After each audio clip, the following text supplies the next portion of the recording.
à prendre la parole conformément aux dispositions de l'article 83 pour demander à ce qu'on n'ait pas la possibilité de délibérer aujourd'hui. On n'a pas la possibilité de délibérer parce que la procédure a été biaisée. Et une procédure biaisée annule cette procédure. Je parle devant un avocat, chez le ministre de l'Intérieur, et je parle devant le président de la commission des lois. Vous avez dit tout à l'heure que c'est les auteurs qui ont demandé que ce texte soit étudié, soit examiné en procédure d'urgence.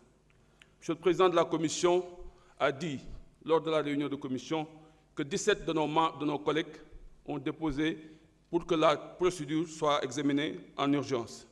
Je constate que c'est en violation de l'article 82 de notre règlement intérieur qui dispose que la discussion d'urgence peut être demandée sur les affaires soumises aux délibérations de l'Assemblée, soit par un nombre de députés au moins égal au 10e, soit par le président de la République. L'urgence est de droit lorsqu'elle est demandée par le président de la République. La demande faite par des députés est mise immédiatement aux voix, soit à main levée, soit par voie électronique, lorsque deux avis contraires se sont exprimés. Si l'urgence est repoussée, l'affaire est examinée selon la procédure ordinaire. Et si l'urgence est déclarée, l'Assemblée nationale fixe immédiatement les dates de la réunion de la commission compétente et de la séance plénière. Je constate que cela n'a pas eu lieu. Par conséquent, je demande à ce que le débat soit ajourné et qu'on puisse annuler la séance dès lors que, Monsieur le Président, vous êtes le garant de ce règlement intérieur qui nous lie. Nous sommes là pour examiner un texte qui parle de dispositions législatives.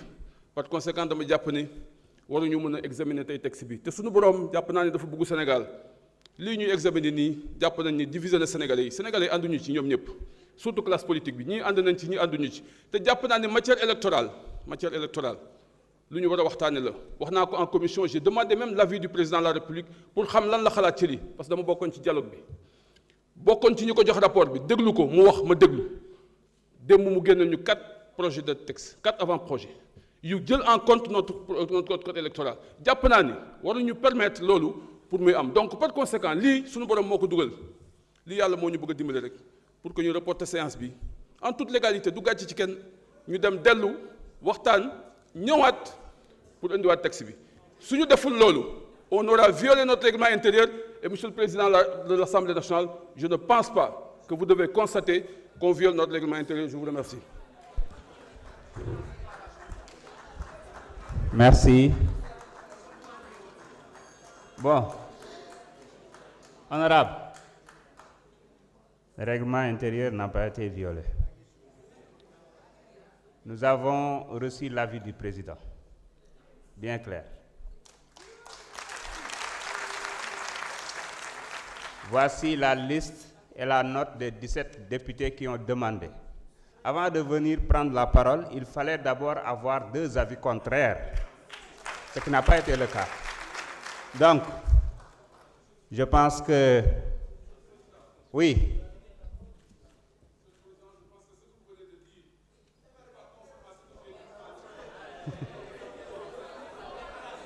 Je pense que il m'a interpellé. Écoutez, écoutez. Non, il fallait que je confirme de la réception. Écoute-moi bien. Il fallait que je confirme de la réception des documents dont il a fait référence.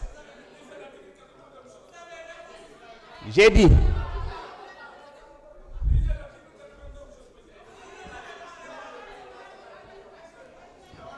Laissez-moi terminer.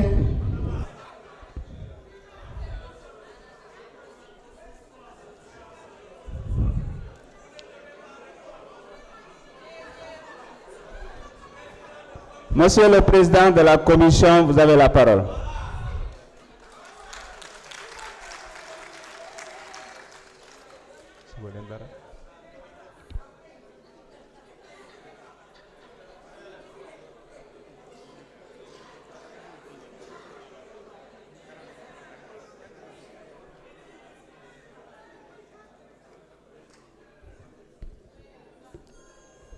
Monsieur le Président, je vous remercie. Monsieur le ministre de l'Intérieur, de la sécurité publique, Madame la secrétaire d'État, chers collaborateurs du ministre, chers collègues, salam alaikum wa rahmatullah, wa service législatif administration maa ngi leen di nuyu. Monsieur le Président, liir bi mujjee juddu tey xamoon na ne bu ñu ñëwee fii certains membres de l'opposition bu ñu ñëwee dinañ soulever article 82 du règlement intérieur pour tuddee ko question préalable, mais en réalité dilatoire la. Article 83 en réalité dilatoire la ñuy def parce que seen objectif mooy soit ñu bloquer travaux yi wala ñu téye ñu fi ba minuit te loolu du jàll. bi ci des mooy le président rappelé na que léegi le règlement intérieur a été respecté scrupuleusement par le bureau de l'Assemblée nationale, par la commission et par les députés qui ont été les porteurs ou les initiateurs de cette proposition de loi. Il faut que nous méngale ñaari mbir texte bi